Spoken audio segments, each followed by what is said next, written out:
ఒక్కసారి ప్రపంచంలోనే అతి భయానకమైన అమెజాన్ అడవి మధ్యలో ఒక్క 6 ఏళ్లు గడిపాడంటే మీరు నమ్ముతారా? నమ్మడం చాలా కష్టంగా ఉంది కదా. కానీ ఇది నిజం. అమెజాన్ ఈ పేరు వింటేనే గుండె జల్లుమంటుంది. ప్రపంచంలోనే అతి దట్టమైన ఆ పచ్చని నరకం మన కళ్ల ముందు మెదులుతుంది. ఇది కేవలం ఒక అడవి మాత్రమే కాదు, ఇది ఒక ప్రాణం ఉన్న రాక్షసి. ఇక్కడ ప్రతి అడుగులో చావు మనల్ని వెంటాడుతూనే ఉంటుంది. ఎక్కడ నుండి ఏమొస్తుందో అసలు తెలీదు. అలాంటి చోట మనం మామూలుగా ఒక 10 నిమిషాలు ఒంటరిగా ఉంటే గుండె ఆగిపోతుంది. కాని మీరు ఎప్పుడైనా ఊహించారా? మీరు నేలమీద ఒక్క అడుగు కూడా పెట్టకుండా ఏ మనిషి తోడు లేని చోట కేవలం ఒక్క చెట్టుమీద సుమారు 6 ఏళ్లు అంటే 2190 రోజులు ఒక మనిషి ఎలా బ్రతకగలవు? ఇది వినేవాళ్లకి సినిమా కథలా అనిపించవచ్చు, కాని ఇది డానియల్ ఫాస్టర్ అనే వ్యక్తి జీవితంలో జరిగిన నిజస్వరూప నరకం. ఈరోజు మన వీడియోలో ఆ 6 ఏళ్ల కాలంలో డానియల్ పడిన ప్రతి క్షణం భరించలేని స్థితి గురించి, అతను తన శరీరాన్ని మాత్రమే కాదు, తన బుర్రని కూడా ఎలా స్వాధీనంలో ఉంచుకున్నాడు అనే పూర్తి వివరాలు తెలుసుకుందాం. అమెజాన్ అడవి గురించి మనం చాలా చదివుంటాం.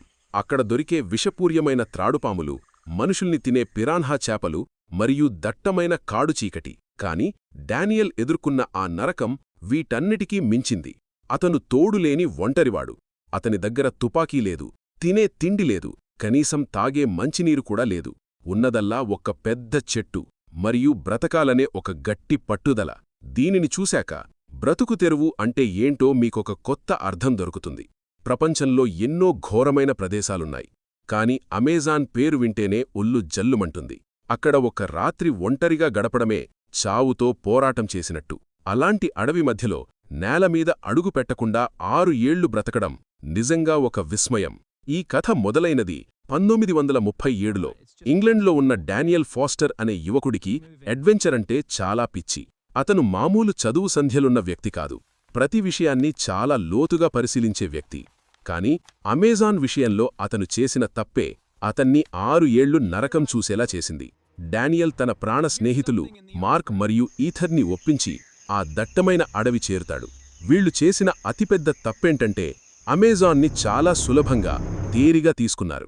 వాళ్ల దగ్గర ఉన్న సంచిలో కేవలం 4 రోజులకు సరిపడా పిండి వంటలు, రొట్టె ముక్కలు, ఒక చిన్న కత్తి మరియు ఒక మ్యాప్ మాత్రమే ఉన్నాయి. అక్కడ ఉండే అడవిజాతి ప్రజలు, లోపలికి వెళ్లకండి, అక్కడ దారులు తప్పిపోతారు అని హెచ్చరించినా వీళ్లు అతి తెలివితో వినలేదు. అడవిలోకి అడుగుపెట్టిన మొదటి 2 గంటలు చాలా కష్టపడి వెళ్లారు. సూర్యుడు అలసి సొలసి అస్తమించేసరికి వారికొక భయంకరమైన విషయం అర్థమైంది. వారు వచ్చిన దారిని పూర్తిగా మరిచిపోయారు. మ్యాప్లో ఉన్న గుర్తులు బయట ఉన్న చెట్లతో మ్యాచ్ అవ్వడంలేదు. అమెజాన్ తన లోపలికి వాళ్లని లాగేసింది. మార్క్ మరియు ఈథర్ చాలా గాబరాపడ్డారు. కాని డానియల్ వారికి ధైర్యం చెప్పాడు. కాని లోపల డానియల్కి కూడా తెలుసు, వారు చాలా పెద్ద తప్పు చేశారు అని. ఇమాజిన్ చేయండి, మీరు ఒక దట్టమైన అడవి మధ్యలో ఉన్నారు.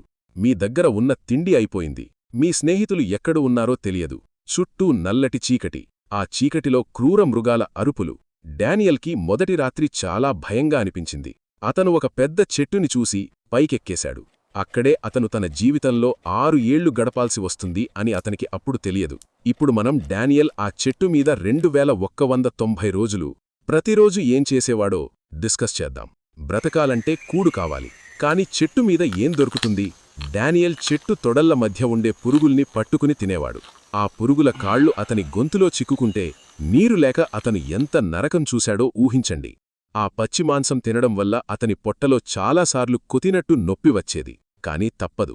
అమెజాన్లో వర్షం పడితే నీరు దొరుకుతుంది, కాని వర్షం లేని రోజుల్లో ఆకుల మీద పడే మంచు బిందువులను తన నాలుకతో నకి దాహం తీర్చుకునేవాడు.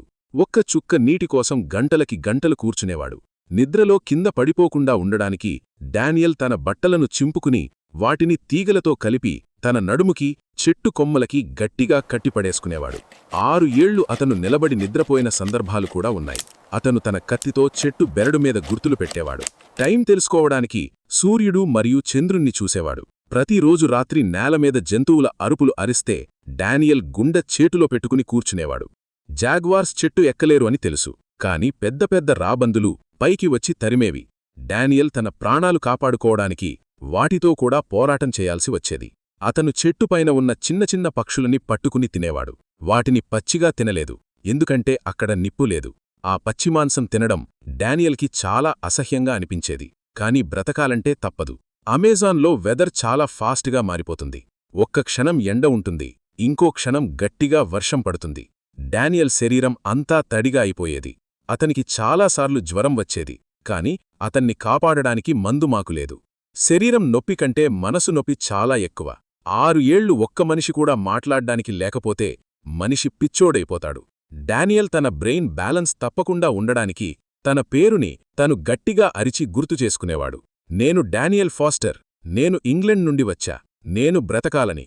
ఇంగ్లండ్లో తన తల్లి చేసే వేడివేడి వంటవాసన గుర్తొస్తుంటే అక్కడ పచ్చిపురుగుల్ని తింటున్న డానియల్కి చావే మేలనిపించేది. కాని అతను తన తల్లిదండ్రుల కోసం బ్రతకాలని ఫిక్స్ అయ్యాడు. అతను పక్షులతో మాట్లాడ్డం మొదలుపెట్టాడు. తన మనసులో ఉన్న బాధని చెట్లతో చెప్పుకునేవాడు. 6 ఏళ్లలో అతను నేలమీద ఒక్క అడుగు కూడా వేయలేదు. అతని శరీరం అంతా బెరడులా మారిపోయింది. గడ్డం పెరిగిపోయింది. అతని కళ్ళు చీకటిలో కూడా చూసే శక్తిని సంపాదించాయి. అతను పూర్తిగా అడవిలో ఒక భాగంగా మారిపోయాడు.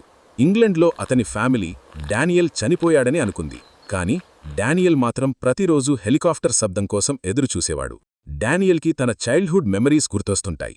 ఇంగ్లండ్లో తన స్కూల్, తన స్నేహితులు, తన తల్లి చేసే వంట, ఇవన్నీ గుర్తొస్తుంటే డానియల్ గట్టిగా ఏడ్చేవాడు.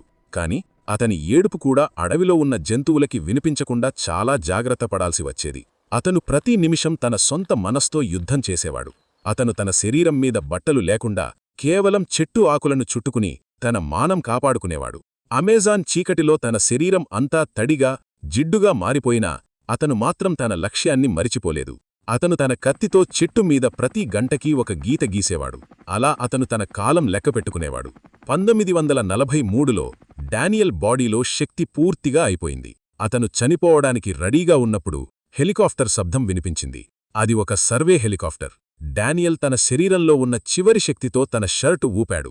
పైలట్కి మొదట్లో అదేదో పిచ్చి చెట్టు అనుకున్నాడు. కాని కెమెరా జూమ్ చేసి చూస్తే అక్కడ ఒక మనిషి కనిపించాడు. రెస్క్యూ టీం వచ్చి డానియల్ని దించినప్పుడు అతని కళ్ళు నేలని తకిలి కనబడ్డాయి. 6 ఏళ్లు నేల తకని కాళ్లు నిలబడలేకపోయాయి. అతన్ని ఆరోగ్యశాలకి తీసుకుని వెళ్లారు. అక్కడ అతన్ని చూసి వైద్యులు ఆశ్చర్యపోయారు. డానియల్ మెల్లగా కోలుకున్నాడు. ఇంగ్లండ్ చేరక తన తల్లి కూడా అతన్ని గుర్తుపట్టడానికి చాలా సమయం పట్టింది. డానియల్ బ్రతికి వచ్చాడు. కాని మార్క్ మరియు ఈథర్ మాత్రం ఎప్పటికీ తిరిగి రాలేదు. అడవి వాళ్లని నుంగిపోయింది. డానియల్ కథ మనకి ఒకటే చెప్తుంది: మనిషికి బ్రతికాలనే గట్టి పట్టుదల ఉంటే ఏదీ అసాధ్యం కాదు. మీకు ఈ స్టోరీ ఎలా అనిపించింది?